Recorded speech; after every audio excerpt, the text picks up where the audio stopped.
我每次都看到那些，你知道吗？那个北极那个冰川崩落，或者是那些动物在那边活动，这样，我都很想把那些声音做出来让人家听，这样。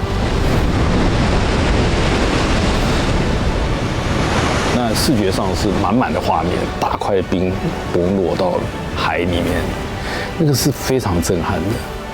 那画面其实的确是有拍到，因为他们真的蛮厉害的，在那个船上可以拍那个东西，我自己都感觉很危险。这些东西当然有很多声音设计的方式啊，包括我们会有一些重点，比方说你是崩落的过程，或者是你掉到海里面的过程。掉到海里面大块的冰掉到海里面以后，那个海会再涌上来的那个喷起来的那些过程。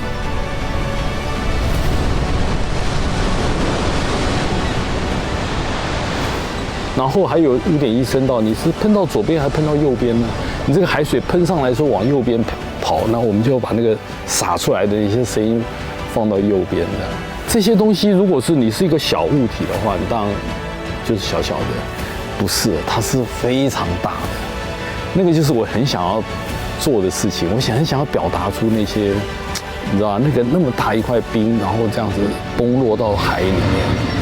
然后那个海水再涌上来，再喷起来，那个整个过程，当然难做是真的很难做。那我们的挑战就是这个。